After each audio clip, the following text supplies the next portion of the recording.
नमस्कार, news for nation देख रहे हैं आप। आपके साथ मैं हूं रचा शर्मा। 3 दिन की बारिश में पटना पानी पानी हो जाता है। वो तस्वीरें आज भी सबके जहन में हैं और आज भी पटना उसे भूला नहीं। इसी बीच एक दिन की बारिश में फिर से पटना के अंदर वो स्थिति ही दिख रही है। आप स्क्रीन पर तस्वीरों में देखिए किस तरह से ये बोट कॉलोनी का इलाका है और कैसे पानी पानी हो गया है। ये तस्वीरें पटना नगर निगम की पोल खुल रही है, उस दावे की हकीकत बता रही है जो कई दिनों से नगर निगम करता आया है। बिहार सरकार भी कहती है कि पिछले बार जो तस्वीरें आई अब वो तस्वीरें नहीं आएंगी, इस बार पूरी प्लानिंग कर ली गई है। क्या कुछ प्लानिंग है, क्या कुछ रूपरेखा है, ये एक दिन की बारिश ही बयां कर देता है। तस्वीरों में आप देखिए किस तरह से पानी लगा हुआ है। महज 3 घंटे 2 से 3 घंटे की बारिश में इस तरह से इलाका पानी पानी हो जाता है। वाटर लॉगिन की समस्या आ जाती है। सवाल है कि आखिर नगर निगम की नींद कब तक खुलेगी, आखिर नगर निगम कब तक जागेगा, क्योंकि लगातार कई बार ये दावा किया जा चुका है कि पटना को इस बार बचा लिया जाएगा, लेकिन ये तस्वीरें बता रही है कि क्या पटना इस बार बच पाएगा।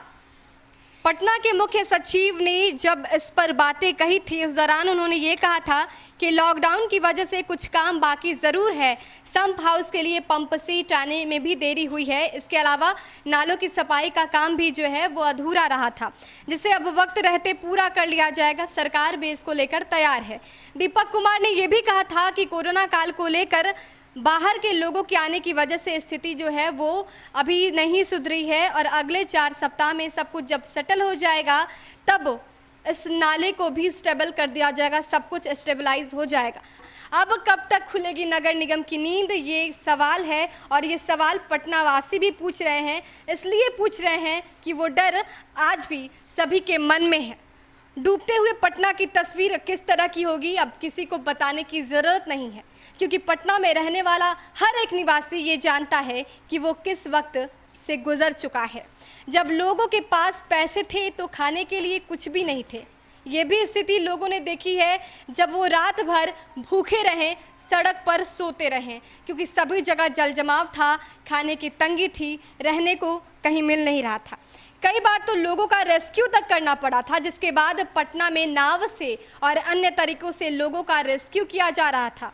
इन दिनों के बाद भी अगर प्रशासन अभी तक सोया है तो ये स्पष्ट है कि एक बार फिर से पटना को डूबने से कोई रोक नहीं सकता। दूसरी ओर देखा जाए तो अभी तक ये दावा 100 बार से ज़्यादा अफसरों के द्वारा किया जा चुका है कि पटना इस बार नहीं डूबेगा, पर जब मामले में छानबीन की गई है तो पता चला है कि दावों का बेमतलब ही हवा दी जा रही है, अर्थात सभी दावे जो हैं वो झूठे साबित हुए हैं। पटना में 65 साल पुराने नाले की सफाई अभी तक ठीक ढंग से हुई नहीं है, जहां तहां उगाही कर दी गई है और अभी तक नालों का जो निर्माण कार्य है वो भी पूरा नहीं हुआ है। कई ऐसी जगह भी हैं जहां पर आधी सड़क को काट कर छोड़ दिया गया है, जिसमें बारिश के मौसम में बाढ़ का खतरा और भी बढ़ जाएगा। वहीं एक और महत्वपूर्ण बात है कि सैदपुर की चर्चा की गई है। ये पता चला है कि वहां पर सीवरेज ट्रीटमेंट प्लांट प्रोजेक्ट के तहत 51 किलोमीटर सीवरेज का कार्य पूरा हो गया है और अभी भी ऐसे बड़े बड़े गड्ढे हैं जिन्हें खाली छोड़ दिया गया है। अब सवाल उठता है कि आखिर जनता राम भरोसे रहेगी या फिर पटना नगर निगम भी कुछ करेगा, क्योंकि जो दावे हैं वो पहले ही खोखले साबित हो गए हैं। एक दिन की बारिश ने सभी हकीकत को सामने लाकर रख दिया है। अब सरकार इससे कितना सबक लेती है, पटना नगर निगम इससे कितना सबक लेता है, ये भी देखने लायक है। देश और दुनिया की तमाम अपडेट्स के लिए हमारे साथ बने रहिए और देखते रहिए न्यूज़ फॉर नेशन। नमस्कार।